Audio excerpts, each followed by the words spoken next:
tell us what's happening here. This is the opening night gala of the 22nd Cleveland International Film Festival, running from tonight through Sunday the 29th here at Tower City Cinemas.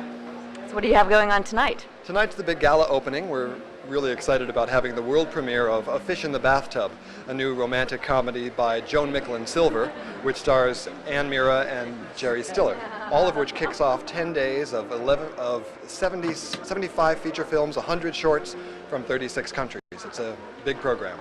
Well, it is the opening of the 22nd Cleveland International Film Festival at Tower City Cinemas, and it's serving as a double event because not only is it the opening night for the film festival, but Tower City Cinemas is now under the management of my company, Cleveland Cinemas, and we're very excited to be hosting the festival. And actually, personally, it's kind of neat for me because the festival started 22 years ago at my Cedar Lee Theater, and I was sad to see it move out of the Cedar Lee, but it was time for the festival to move downtown, where it's been very successful, and here we are in an 11-screen state-of-the-art complex, and it's great news for the film festival.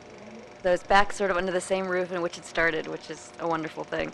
Yeah, but it's grown dramatically. You know, when I started this thing 22 years ago, there were 8 films shown over 8 weeks, and it was right for the time, but under David Witkowski's leadership, it has become really a wonderful citywide event. It's actually very interesting. The local film scene, and as you well know, has really become very active in Greater Cleveland, and there are a number of films representing the festival that are either made by Clevelanders, former Clevelanders, or people from throughout the state of Ohio. So for folks who think that films are only made in New York or Los Angeles, you're in for a big surprise, because one of the components of the festival that has grown in popularity throughout the years is an independent film part where there is a selection committee of about 8 or 9 people who look through over 200 films from which they select these shorts, and many of these shorts are really quite good. So what has happened with the film festival is it really has become a showcase for filmmakers whose works otherwise would not be seen unless you go to the Cleveland Cinematheque or to a museum.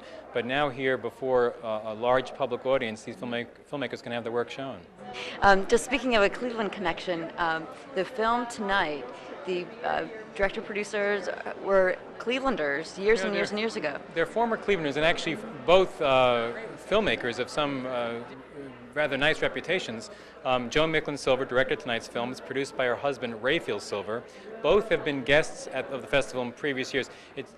That's how we show our age, I guess, when we have people returning with their subsequent works. This is, though, probably a more important opening for us because it's a world premiere. The film has never been shown before. There is a Cleveland connection when local people leave town and come back to have their films shown for the first time. Well, you know, film festivals are not supposed to be, by their nature, competitive. However, there is a little bit of competition and egos at stake, and when you have a premiere that has not been at Sundance or at the New York Festival or Toronto, it's really very satisfying, and I think that David Witkowski, who fought very hard to get the premiere here, deserves a lot of credit for making this happen. And as the tired cliche goes, but it's really very appropriate, there's something for everyone in this festival. There are English language films if you don't care for subtitle films. If you like foreign language films, there are some terrific ones. There are films that are included in the Academy Award nominees this year, a film called Character closing the festival. So it's really a wonderful time to go and spend some time in the movies.